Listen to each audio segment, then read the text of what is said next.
नमस्कार दोस्तों, the learning hub channel में आपका स्वागत है। आज हम आपके लिए लेके आए हैं प्रागैतिहासिक काल।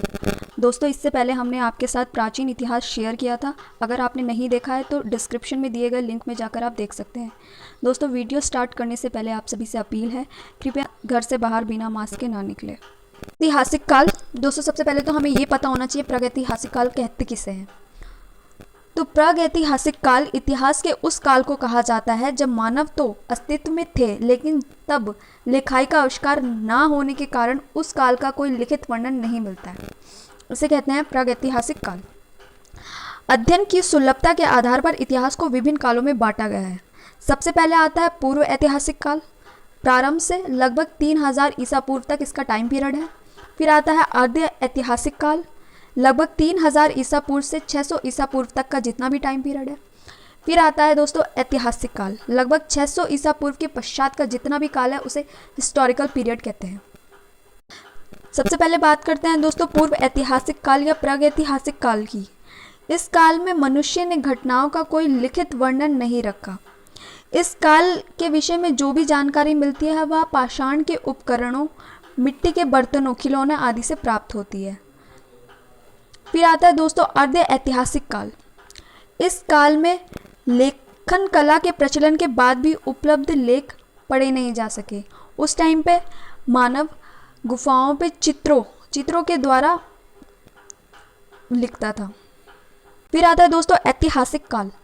मानव विकास के उस काल को इतिहास माना जाता है जिसके लिए लिखित विवरण उपलब्ध है।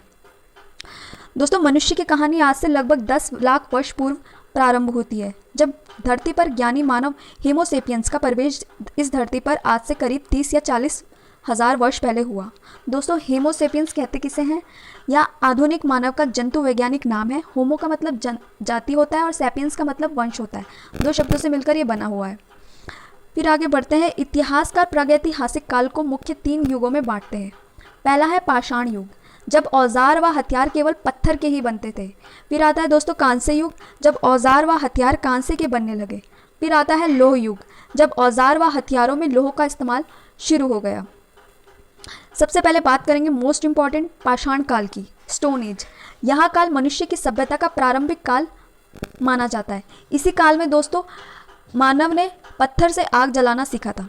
भारत में पूरा पाषाण युगनी सभ्यता का विकास प्लाइस्टोसीन या हिमयुग से हुआ था। दोस्तों, बात करें हिमयुग किसे कहते हैं, तो हिमयुग उस काल को कहते हैं जब पृथ्वी की सतह और वायुमंडल का तापमान घट जाता है, जिससे हिम परतों व ग्लेशियर का विस्तार होता है, निर्माण होता है। माना जाता है दोस्तों पिछला हिमयुग कोई 25 लाख से 80 हज़ार साल पहले शुरू हुआ था, जो कि 11,000 साल पहले समाप्त हुआ। आगे बात करते हैं। प्रस्तर युग या पाषाण युग को मानव द्वारा प्रयोग में लाए गए पत्थर के उपकरणों की बनावट तथा जलवायु में होने वाले परिवर्तन के आधार पर 3 भागों में बांटा जा सकता है। पहला है दोस्तों पूरा पाषाण काल, फिर है मध्य पाषाण काल, फिर आता है उत्तर तथा नव पाषाण काल। नव पाषाण काल इसमें इंपॉर्टेंट है। सबसे पहले बात करें पूरा पाषाण काल की।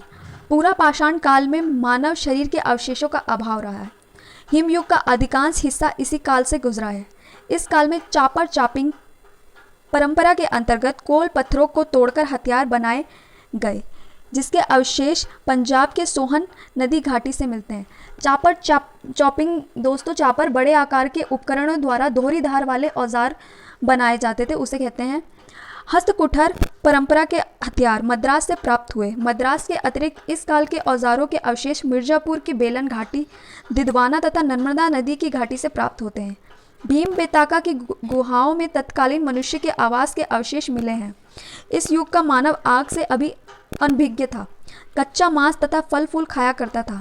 स्थायी निवास के अभाव में इस समय का मानव खानाबदोश का जीवन जीता था। खानाबदोश दोस्तों अपने रहने का स्थान जो बदलते रहते हैं उन्हें खानाबदोश कहते हैं।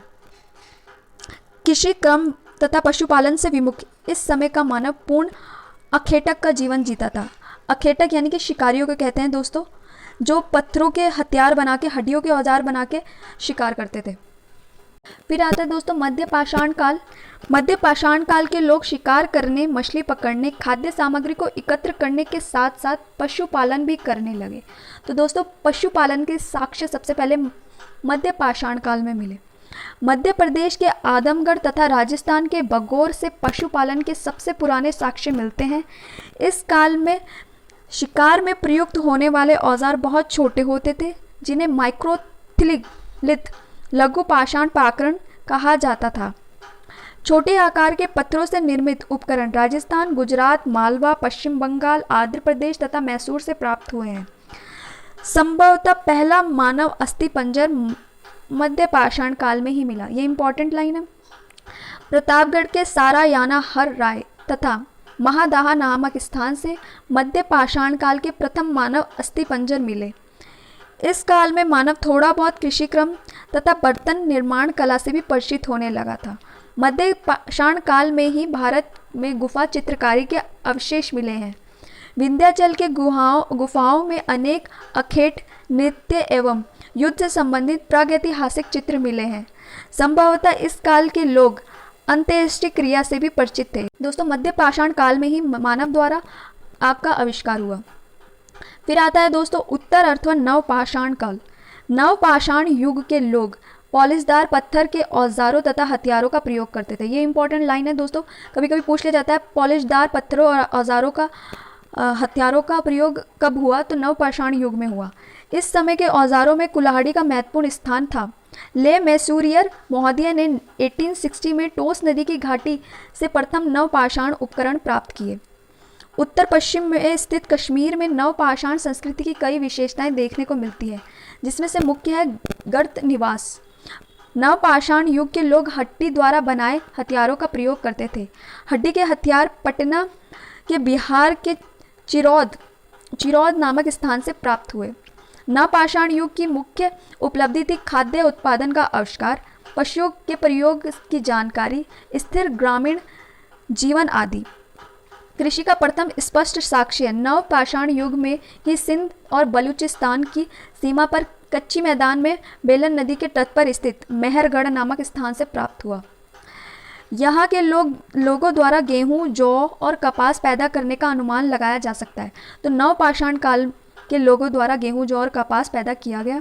संभवतः ये कच्चे ईंटों से निर्मित घरों में रहते थे। इलाहाबाद के कोड़ी हवा स्थान से चावल की खेती के प्राचीनतम साक्ष्य मिलते हैं। कुंभ कार्य की स्पष्ट शुरुआत इसी काल में हुई। दोस्तों, नवपाषाण काल में कृषि कार्य का प्रारंभ हुआ, पशुपालन का विकास हुआ, साथ ही साथ पत्थरों के घर्षित एवं पॉलिशदार उपकरणों का निर्माण हुआ और ग्राम समुदाय का प्रारंभ हुआ। फिर आता है दोस्तों ताम पाषाण युग। कांस्य युग की शुरुआत से पहले और पाषाण युग के खत्म के बाद बीच में जो स्टार्ट हुआ वो है ताम पाषाण युग। दोस्तों, मानव द्वारा सबसे पहले जो धातु प्रयोग में लाई गई वह थी तांबा। तो स्टार्ट करते हैं। ताम्र पाषाण युग या तांबा युग या नव पाषाण युग के बाद शुरू होता है, लगभग 2000 ईसा पूर्व से 1500 ईसा पूर्व के आसपास। साथ ही इसे कांस्य युग का भी एक भाग माना जाता है। इस काल में मनुष्य पत्थर के औजारों के साथ साथ तांबे के औजार प्रयोग करने लग गया था। इस सभ्यता के लोग घोड़े से परिचित नहीं थे। यह राजस्थान के अहड़, उदयपुर व राजसमंद जिले में फैली हुई है। इस सभ्यता में तांबे के हथियार सामान्यतः प्रयोग में लाए गए, साथ में कुछ पत्थर के हथियार भी प्रयोग में लाए जाते रहे। यद्यपि ताम्र पाषाण काल की अवधि बहुत ही छोटी थी जितनी आगे की सभ्यता लौह युग की, परंतु इस सभ्यता के द्वारा किए जा रहे प्रयोगों से ही आगे की सभ्यता की नींव प्रदान की गई। दोस्तों, इसमें सबसे विशेष यह है कि मानव द्वारा सबसे पहले जो उपयोग में लाई गई धातु थी वो तांबा थी। इससे इम्पॉर्टेंट पॉइंट यही बनता है। फिर आता है कांस्य युग। कांस्य युग उस काल को कहते हैं जिसमें मनुष्य ने तांबे तथा उसकी रांगे के साथ मिश्रित धातु कांसे का निर्माण किया या इस्तेमाल किया। कांस्य युग में लोह की खोज नहीं हो पाई थी और लोह युग में तांबे, कांसा और लोह के अलावा मनुष्य कुछ अन्य ठोस धातुओं की खोज तथा उसका उपयोग भी सीख गया था। कांस्य युग की विशेषता यह है कि मनुष्य शहरी सभ्यताओं में बसने लगा और इसी कारण से विश्व की कई जगहों में पौराणिक सभ्यताओं का विकास हुआ।